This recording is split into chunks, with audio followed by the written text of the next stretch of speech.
तो कैसे हैं आप सभी लोग। उम्मीद करता हूँ ठीक ठाक ही होंगे और होना भी चाहिए। आज हम एक ऐसे चमकते धमकते देश के बारे में बात करने जा रहे हैं। जी हाँ, जिस सुनकर आपका दिमाग और खून दोनों 600 किलोमीटर पर आवर की स्पीड से दौड़ने लगेगा। अगर आप कोई हार्ट पेशेंट है तो आप इस वीडियो से दूर रहें। वैसे ही हॉस्पिटल में कोरोना के पेशेंट बहुत हैं। तो चलो शुरू करते हैं थोड़ी बहुत फालतू बात के साथ। आज हम ऐसे देश के बारे में बात करेंगे जिसे नेचर से खिलवाड़ करने में बहुत मजा आता है। अब तो आप समझ ही गए होंगे मैं किस देश की बात कर रहा हूँ। वो है एकलौता देश चाइना। इस वीडियो को पूरा देखिएगा जिससे आपके दिमाग की बत्ती जल जाए और आप भी हमारे देश का नाम रोशन कर सकें। 1920 के दशक में ये पहली बार था जब जर्मन के रहने वाले हरमन ऑबर्थ नाम के फिजिसिस्ट यानी भौतिक विज्ञानी के दिमाग में एक आइडिया आया कि अगर मैं स्पेस में एक नई लाइट सोर्स को भेजूं तो इससे बहुत फ़ायदा होगा। आपने सही सुना, मैं बात कर रहा हूँ आर्टिफिशियल मून की।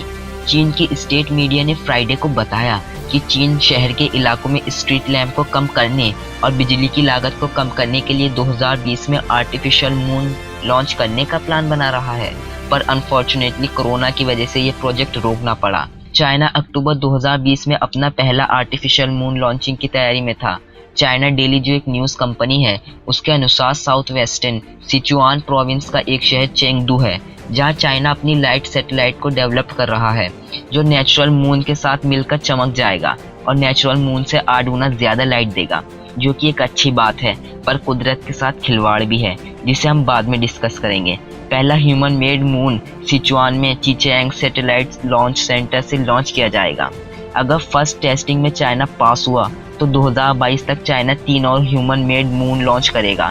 Tianfu new area science society के चीफ वू चुनफेंग ने कहा, पहली लॉन्चिंग केवल एक परीक्षण है, अगर हम इसमें पास होते हैं तो हम 3 और लॉन्च करेंगे। चाइना डेली के एक इंटरव्यू में वू चुनफेंग ने भी कहा कि 2020 के सैटेलाइट ग्रेट सिटीजन और कमर्शियल पोटेंशियल के साथ एक रियल डील है।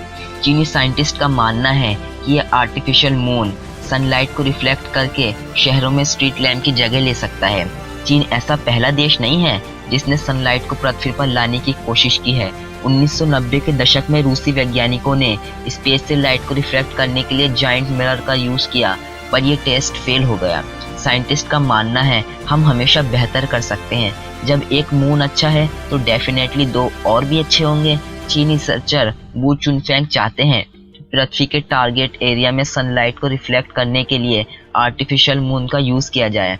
रिफ्लेक्टर एक शहर के ऊपर होगा जो एक स्टेडली ब्राइटनेस यानी चमक देगा। ये बिजली की लागत पर बचत के साथ साथ पृथ्वी पर सफिशिएंट लाइट देगा। ये आर्टिफिशियल मून ज़मीन से लगभग 300 मील यानी लगभग 500 किलोमीटर ऊपर स्पेस में होगा। चीन डेली के अनुसार ये केवल 20 वर्ग मील की दूरी तक लाइट फैला सकता है। सैटेलाइट एक्सपर्ट के अनुसार इससे कोई साउंड वगैरह भी नहीं होगा। ऑस्टिन में टेक्सास यूनिवर्सिटी में एरोस्पेस इंजीनियरिंग के एक एसोसिएट प्रोफेसर रयाल रसेन कहते हैं, रियलिटी में अवेलेबल शॉर्ट डिस्क्रिप्शन के आधार पर उनका कहना है सैटेलाइट शायद कभी काम ही नहीं करेगा और सबसे बड़ा फॉल्ट ये है कि इतना कम लाइट देने वाली सैटेलाइट एक जगह पर नहीं रह पाएगी। चिनफेंग ने चाइना डेली को बताया कि यह आर्टिफिशियल सैटेलाइट शहर से 300 मील यानी 500 किलोमीटर ऊपर सर्कुमेम्बुलेशन यानी परिक्रमा करेगा और पृथ्वी तक सनलाइट को रिफ्लेक्ट करने के लिए मिरर जैसी कोटिंग का यूज़ करेंगे। चिनफेंग ने कहा, मून जिसकी लाइट हम अपने हिसाब से हैंडल नहीं कर सकते, ये नेचर द्वारा हैंडल होती है, पर आर्टिफिशियल मून के प्लेस और लाइट दोनों को बदला जा सकता है और अगर ज़रूरत हो तो इसे पूरी तरह से बंद भी किया जा सकता है।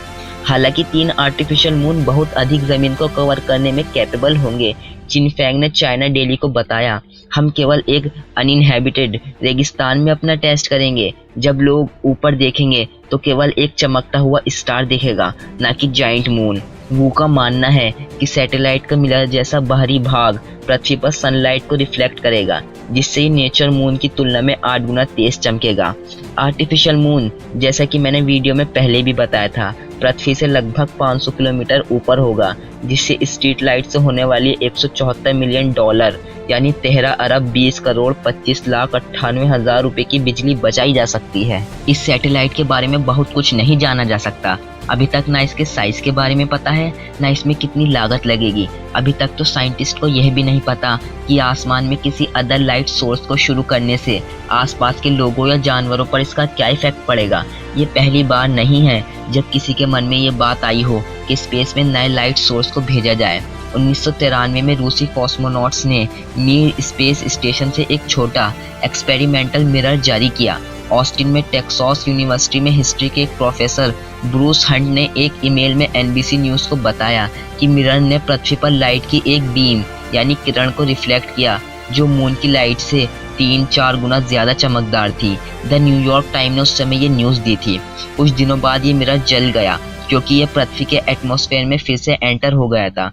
हंट, जो साइंस और टेक्नोलॉजी के इतिहास में माहिर है, उन्हें चीन का ये प्लान डाउट से भरा लगता है।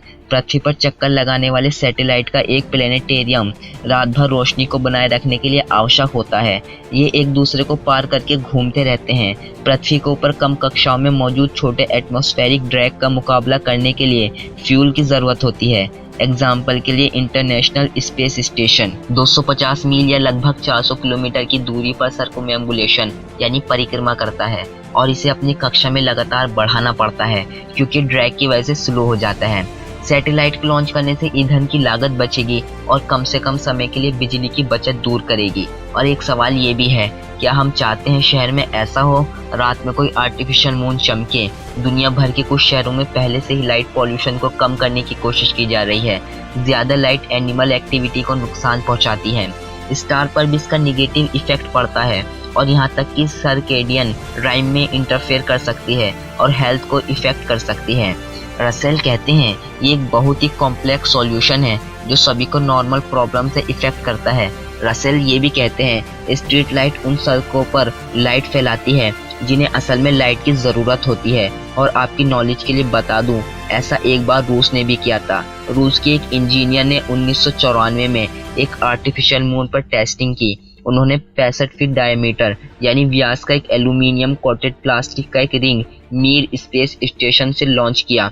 द न्यूयॉर्क टाइम्स की रिपोर्ट के अनुसार स्टेशन पर सवार स्पेस पैसेंजर जमीन की ओर उठने वाली लाइट बीम का पता लगा सकते हैं। काफ़ी साइंटिस्ट का ये भी मानना है कि आर्टिफिशियल मून की हमें ज़रूरत नहीं है क्योंकि स्ट्रीट लाइट हमें सफिशिएंट लाइट देती है और एलईडी बिजली की लागत में कमी कर देगी, जिससे आर्टिफिशियल मून की कोई ज़रूरत है ही नहीं।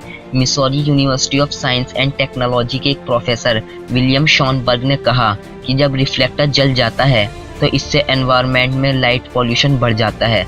अब जान लेते हैं आर्टिफिशियल मून से क्या क्या फ़ायदे हैं और क्या क्या इससे एनवायरनमेंट में नुकसान होगा। चाइनीज़ साइंटिस्ट का ये कहना है कि चाइना के हर एक 50 वर्ग किलोमीटर के एरिया को रात में अंधेरे से बचाने के लिए तकरीबन $17 मिलियन यानी 1,28,99,09,000 रुपये की आवश्यकता होती है।